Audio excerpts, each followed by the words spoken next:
out from last week, Andrew is not in studio this week, so I'll be joined again by my guest co-host Brandon. Hi, nice to be back. Yes, I'm gonna kick this one off by talking about something that I don't think you've seen yet, but I'll give you a recommendation. Uh, Evil Dead Rise. Have you seen that? Dude, I've been wanting to watch that. It is Oh, how so is it? wild. It's so wild in a good way. Just you know, from the very beginning, like Evil Dead just kind of punches you in the face immediately. At least this one does. And we're film guys, so we coming from like an editing background, we can appreciate things that people might not care about. But the title reveal is amazing. Like the title comes up from like behind the trees of a forest. I don't know, dude. It's just amazing. So for all film nerds, it has a great title reveal. And then it just kind of never stops from the whole thing. It's great. I mean, it's typical Evil Dead fashion. You kind of have to know Evil Dead. Like it's so much that you kind of have to go in there understanding like, yeah, this is a lot, and it's supposed to be a lot, and yes, it's very much exaggerated because it's supposed to be. But this I mean, they're mixed, all supposed to be over the top. Like I've yeah, seen all of them so many times. The remake back in what 2013, I think it was. I think That so, that yeah. remake, dude, that was like the best remake that anybody's ever done. It was so good. Well, yeah, this I didn't recognize any of the actors. So that's I mean, which is a good thing to me. Like, which I'm sure they're well known. I'm probably just out of touch, but they did such a good job, especially like the main. It centers around a family. You got a mom and a few children, and then like a sister, like an aunt. And the mom is kind of like the main. She gets um, possessed like pretty early, and it's kind of the center point. She absolutely just nailed it. Like the makeup is super intense. Like I was watching behind the scenes, which is what I do with every movie ever. I always watch behind the scenes, and she was talking about how it was like a 7 hour makeup process for the possessed dead makeup. The trailer is what absolutely just I watched it and I was like, I'm going to that. I'm going to that in person in the theater. No questions asked. Because in this day and age, I have waited for. I'm like, I'll wait for streaming for that one. But this one was. Oh, I'm going to see that in theaters for sure. Um, and it delivered.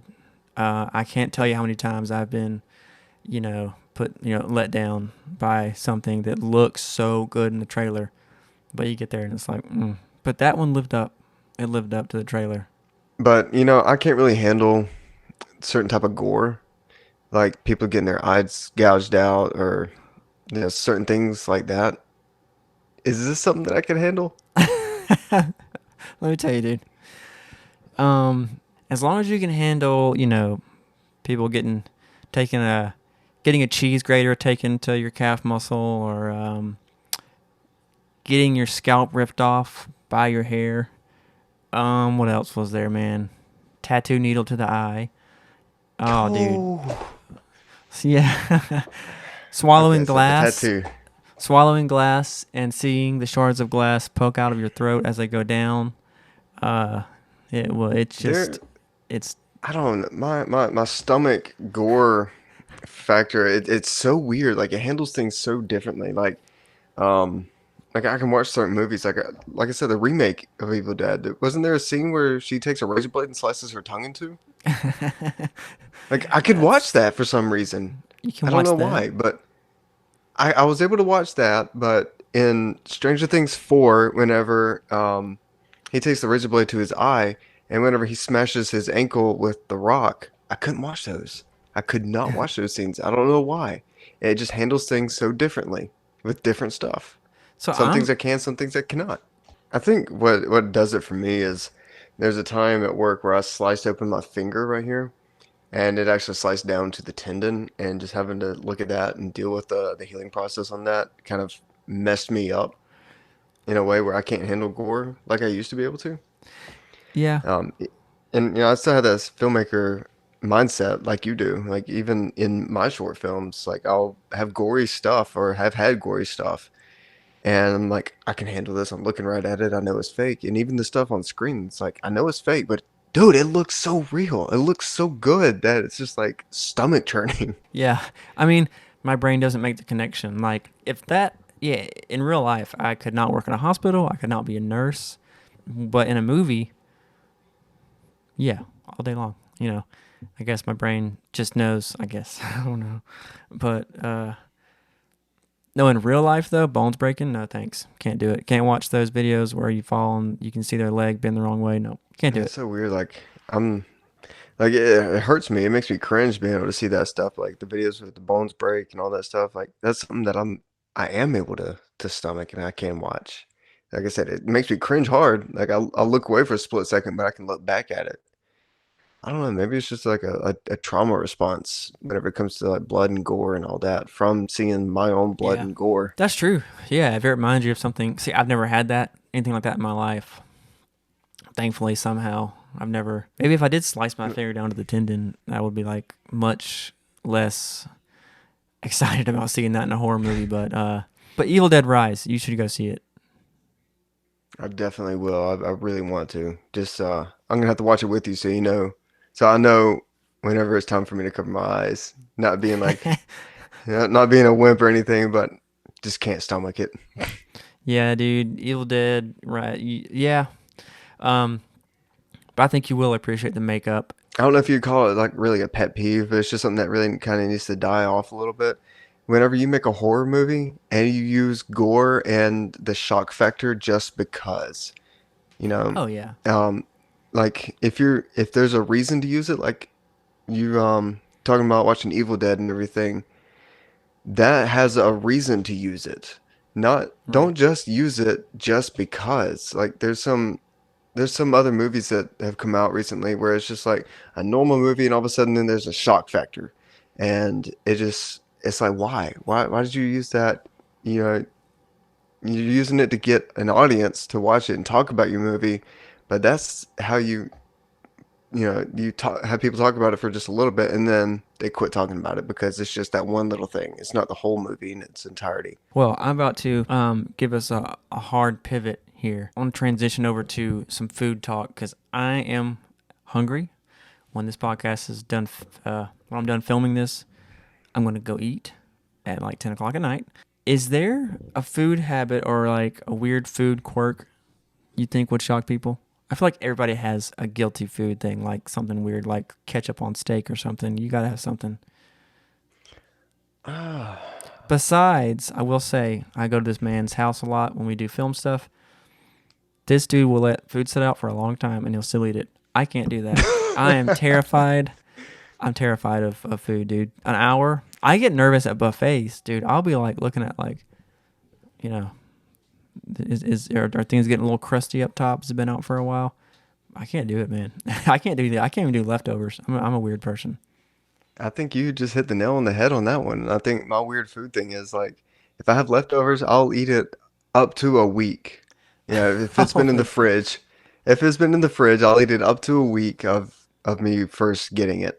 But if I have food that sits out, like I have a little plate of lasagna down here that's been sitting out for about an hour, I'm still gonna finish it. I will absolutely finish it if it's been Well, sitting. If it's in a controlled environment and I know that there's no like nothing that's happened to it, like one of my animals haven't stuck in their little faces into it and gotten them a little taste. Yeah, I'm gonna finish it up. I kind of have an iron stomach for that. well, that's gentle compared to what. Dude, do you remember the old days when you were in your old place? We, I think I stayed. I think I stayed overnight. I don't know what happened why I was there. That because we had pizza or something the night before, and the next morning the pizza had been out overnight, and you're like, still good to me. And I was like, I cannot do that, bro. And you ate it. Dude, that's honestly exactly what I was gonna tell you about. Like pizza, whenever it comes to pizza, I'm really funny. I do not like to put pizza in the fridge. Like I if I buy a pizza from like Hungry Howie's or Papa John's or something, like I'm gonna eat it within the first 2 days of me getting it. Because I do not like to put pizza like that in the fridge and then warm it up later. It tastes disgusting to me. I There's yeah. something that happens to it, and I don't like it after it's been in the fridge. I do not like cold pizza either. I will not eat cold pizza that's been in the fridge. But like I'll take the box of pizza and I'll put it in the oven so it's in a nice safe place, and I'll pull it back out and I'll eat a slice. So maybe I'm just So weird. with pizza, I will say you're not getting it back to how you were when you got it from the store. You definitely lose that fresh quality. I mean, yeah, you can say about other foods. Pretty much any food, are you ever gonna get it back to the way it was when you took it out of the oven fresh? No. But pizza is one of those things for me that really suffers from you got that time period when it's really good, and then like I don't know, man. Definitely oven if you have the time. Put it back in the oven. That helps a lot, but it's not the same. Pizza is one of those things. You eat it while it's hot, and then once it goes cold. Now, some people love cold pizza, and that's fine, but it's not. It's not the same. I've never been a cold pizza guy. That's weird. But are you a dipper? Do you dip? I gotta have me and my wife got me into this. Gotta have ranch with my pizza. I gotta dip my pizza in ranch. I've never enjoyed ranch on pizza or ranch with pizza. Even like the little pizza bites that you can get like at Walmart, the little Tostino's pizza bites. I Right. I cannot eat that with ranch. It's got to be like some kind of gutter butter garlic sauce. Yeah, that gutter sauce. Yeah, dude. And like speaking of fresh pizza, everyone hates on Little Caesars. I think it's Little Caesars. The $5 hot and ready. Like Let me tell you, Little Caesars has changed up their recipe. I don't know what they have done different, but those pizza like it might not be like Hungry Howie's quality, but they are quality for what you pay for. Like they are good pizzas. you ever had Hunt's Brothers? It's just like the gas station pizza. Um, Let me tell you, Hunt Brothers Pizza holds a special place in my heart. yes. It truly does. Um, Now I'm out on the road every day at work, so I have to find places that have food, and there's a lot of places that I go to where they don't have like a Burger King or McDonald's or Hardee's or anything for me to stop at. But they do have a gas station with Hunt Brothers pizzas in it, and let me tell you, I've had some of the best pizzas I've ever eaten at one of those places. And the buffalo chicken one is a limited time one. If you ever find one, you've got to get it. Those things are so good. Probably one of my favorite pizzas, dude. There's so weird to say that about gas station pizza, but I mean seriously, it truly is good. I mean, I have to agree with you. I'm right there with you. And it sounds weird. Like I'm a topping kind of guy. Like I like to have a lot of different toppings and everything. And I remember in one episode Chase was talking about he doesn't like the meat lovers pizzas. Right. And I remember a couple of you guys saying you don't like meat lovers pizza is probably my favorite of all time. But Hunt Brothers pizzas, my absolute favorite hands down is the cheese. I'm not normally a cheese guy, but Yeah. their cheese pizza is so good. Yeah, dude. I used to get just the plain old pepperoni or cheese. Fantastic, man. If I had to have, um, I'll tell you this: if I had to have everything pizza though, like all the meats and everything that Chase A didn't like, I'll eat it from Marco's. Marco's Pizza is absolutely fantastic. I used to work there for a little bit of time, You just a used to few work at months. Marco's? That's right. Yeah. Um, it was that was quite an experience, but I will say that a lot of their ingredients, most everything, I think the only thing that's really not truly fresh is gonna be like the anchovies, but really who eats anchovies on pizza? Right. But everything else is truly fresh. It's really good, but I just working there, I kind of lost my taste for it, and it tends to happen whenever you work in a certain place of Yeah, I can food. see that. Except for Yeah, but Jimmy John's. Jimmy John's is the one place I've worked at that's food that I can still eat to this day. I would probably eat there multiple times a day. Shout out Nigel, what's up? yeah, dude, I forgot about Jimmy John. I need to go eat there again. That was good. No, honestly, working at Jimmy John's was such a fun experience, and I would honestly do it all over again to this day. Like just a fast-paced environment. You want to talk about quality and fresh ingredients that they use? Man, don't go to Subway. Go to Jimmy John's for real. Oh Everything is yeah, so fresh. It is so good, so delicious. I know there's a lot of people out there that's like, something about the cold cuts and everything. I can't do it. Because you don't toast your sandwiches at Jimmy John's. It all comes cold. right. But dude, that is some of the best bread you could ever put to a sandwich. It is so delicious. And knowing that by the time you swipe your card, you're getting your sandwich handed to you. Like you think McDonald's is fast and everything. Like Jimmy John's is the place to go. You're gonna have a sandwich made in about 15 seconds. Lunch tomorrow. I'm getting Jimmy John's. You talked me into it. It's been so long. Does Jimmy John's have an Italian? They do. It's go in there and ask for number nine. The number I actually had nine. one for lunch today. A number nine? Number nine. It's the How Italian nightclub. how is it? It is so good. It is delicious. I personally don't really like tomatoes. It comes standard with tomatoes on there, so I always tell them no tomatoes. But it's really good. It's got the capicola, salami, ham, a little bit of lettuce, mayonnaise, Italian dressing, and oregano. And that combination is just anywhere I go that has sandwiches, I always go to the Italian if I don't really know anything else that's on the menu because I just feel like an Italian is that safe choice. It's kind of like kids, they'll get chicken fingers at a place that they feel Right. like, they don't know anything else on the menu. Italian is my safe place. I love Italian. I love a firehouse. Have you had Firehouse's Italian? That is, they're Italian and what, they're number one. I forget what it's called, but I know it's Hook their number one. Hook and Ladder or Yeah, the hook and ladder, dude. yeah. Those are my go-to every time. They're so good. Another sandwich that I love. This might go to if a restaurant has this, I'm gonna try it and I'm gonna judge them by it. Have you ever had a Reuben? Ruben, I will absolutely agree with you. That is also another go-to. Yes, love a Reuben, dude. There's a deli. McAllister's is around here. I don't know if McAllister's is local or a chain or what. So maybe you have no idea what I'm talking about if you're listening to this and you don't live here. But they have a great. I think it's the only real Reuben in town. I know Arby's has a Reuben. It's not bad. It depends on who makes it that day. You'll either get like one slice of corned beef with like that much, sauerkraut. Then it's just like, what the heck? Um, so it's not something that's fast food friendly in my opinion. I don't think Arby's has any business in the Reuben market. But I've never had the Reuben from McAllister's, oh, dude, but I have had one from a little place right beside Sam's. It's called Schlotsky's, and that oh is yeah, probably like the most authentic Reuben that I've ever tasted, locally at least. I did not realize Slotsky's had a Slotsky. That's a hard one to say. Had a Reuben. They do, and it's really good. The sauerkraut it tastes fresh. It doesn't taste like it came from a bag or anything. Right. Well, you try the Reuben at McAllister's, and then I'll try the Slotsky's Reuben, and then we'll report back to each other. Yeah, without a doubt, man. If I'm in town tomorrow, I'm definitely gonna go there for lunch. And so my dream, maybe you can join me on this trip. I want to go to Cat's Deli in New York. It's the last time I went to New York and I had an authentic New York pizza. Let me tell you, man. Me and Mark, we devoured that thing. It was a small, and their small is one of our largest from like Papa John's here. It is a massive Oh pizza, wow, wow. and I totally be down to go just to get a pizza again. But I definitely want to go to try out all different kinds of foods like the Reuben and all.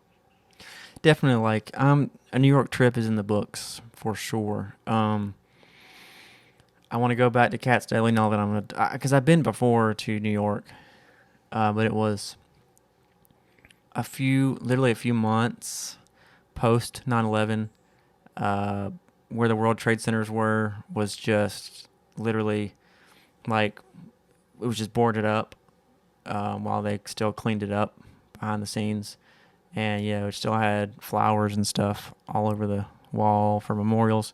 It was intense. And so that was kind of the focus of that trip. We were in New York just a few months after 9/11, and it was wild. Um, so and also I was young, so didn't definitely wasn't looking for a Reuben at age what 10 or 11. But yeah, to go back as an adult, Reuben from Cat's Deli, New York pizza. I'm sure I had it when I was there when I was like 10 or 11, but not. I didn't fully appreciate it because you're a kid. You go to Chuck E. Cheese. Who cares? Which hey, Chuck E. Cheese not bad to be honest. But anyways, um, and still do want to go back to the World Trade Center now, especially someone who was there in person, saw it in just a pile of rubble, um, with all the flowers, and there was a bike still chained to a light post of a dude who parked his bike, chained it to the post, went inside, and never came out, and the bike was still there. So like I was there, like the raw aftermath was still there. So I want to go back and see that massive memorial so bad. Um, did you? Is that something you saw Yes. while you were there? I did get to go actually stand there at the memorial, have pictures and everything. It's surrounded by just all the names of everybody. And one really cool thing that they do is on their birthday, the city will go out and place a rose on their name, kind of in memory of them. It's really cool and honestly a really just a humbling experience to be able to go there and witness that. Well, thanks so much for joining me, dude, on another episode. It's been fun again. Absolutely. It has been a lot of fun. I'm gonna Yeah, go eat dude. my hour-old lasagna now. Nice. Well, you do you, man. All right, man. Well, we'll catch you later, and thanks for listening. Like, follow, subscribe, whatever it is on the platform you're listening to. It means a lot.